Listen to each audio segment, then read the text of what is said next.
How's it going, everybody?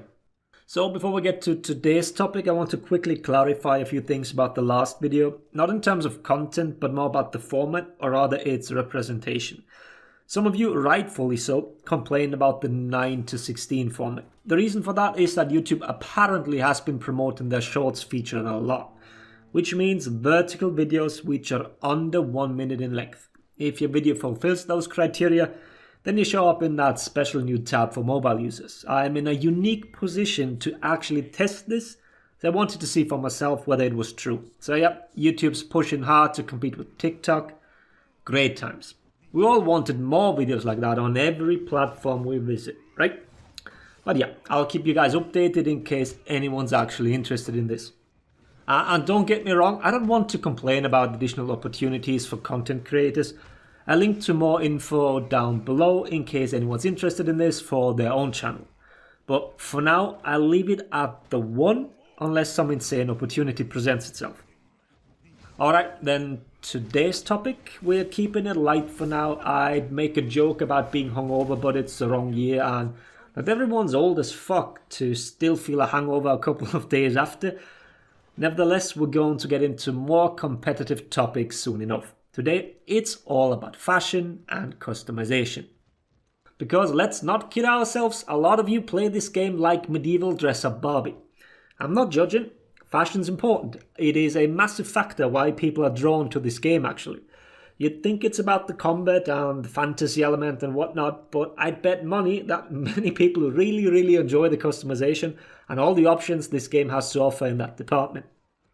And the most requested piece, well, probably because we get them the least, are new armor sets. People spend lots of crates and steel to have them immediately, and then they want to show it off. Which brings me to my very first point. People are running out of loadout slots. Granted, perk diversity is nearly enough to warrant more than 2 loadouts, if even that, depending on your hero's class and the selection of them. But we do have, well, I wouldn't call it an abundance, but you can make your character look very unique and distinct. And with them giving us new armor sets every season now, even if this is drip feeding at its core, we're still given new options quite regularly now. But just because something's new and flashy doesn't mean we necessarily want to give up on what we already have, and still like probably.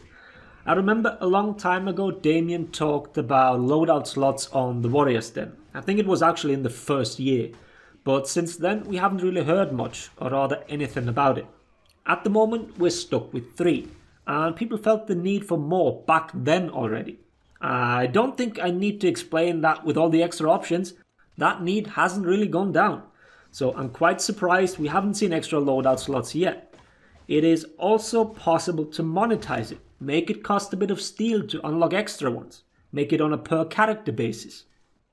Some people might get angry with me now as I'm suggesting to make things cost extra, but think about it, this is purely cosmetic and optional.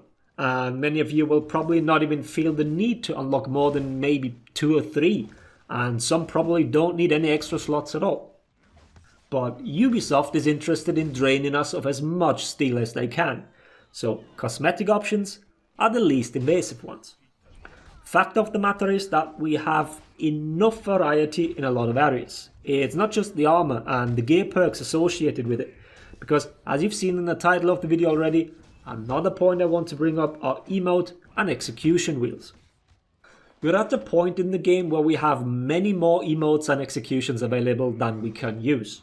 And not just available, a lot of us have a ton of stuff unlocked that we simply don't use anymore because we lack the possibility to, because we value a newer or a time limited one more. So we do not have it equipped, and extra loadout slots would only fix this to a certain degree.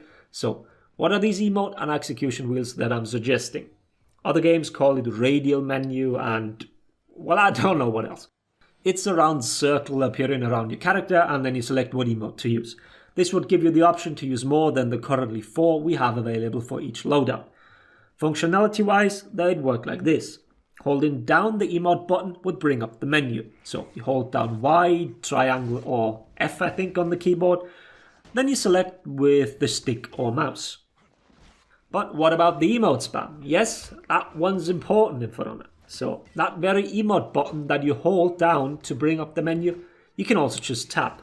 and just tapping it will repeat the previously selected emote until you assign a new one. So you can mix up your spam on the fly.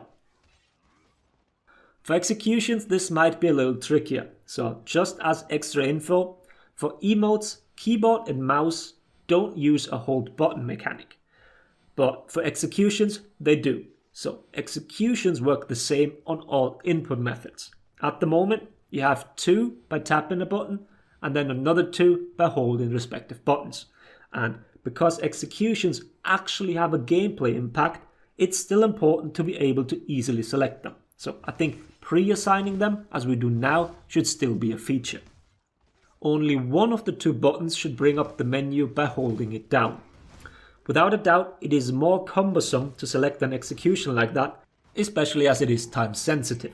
The game doesn't wait forever for you to select one, and I'm sure there'll be some unreactable claims as well.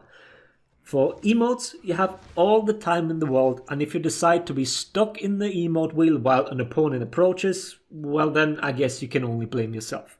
But being stuck in a menu while executing could lead to extra frustration. All in all, I think this would be a nice addition to the game. We are at a point where we have so much to choose from that people might think they already have enough and are less likely to buy more, because they simply can't find the time to use it, or they're too lazy to make extra loadouts. It's not like people buy all event stuff and make season specific outfits. Not a lot of people make a Halloween themed loadout in October, or equip all the hearts and flowers mid-February. Having everything, or rather most of your unlocked stuff readily available would also benefit Ubisoft. The more steel players spend, the more likely they are to stick with the game and grind out more of it, or sometimes even opt for buying a steel pack here and there. Overall, I don't think there are many downsides to this. Maybe people will feel manipulated into buying more things. Who knows? There are always people that try to find the negative sides of things, and it's not like I don't do that a lot. Sometimes we get amazing changes, and here I am to point out the flaws. Oh well, I don't think we're going to have a shortage of new emotes and stuff in the future, so any and all options that make it possible to use more of them together is a welcome one. It's a change benefiting both the player base as well as Ubisoft. I hope they make it happen sometime in the future. Let me know your thoughts on it. I hope the video was interesting. Thanks for watching. Laters everybody.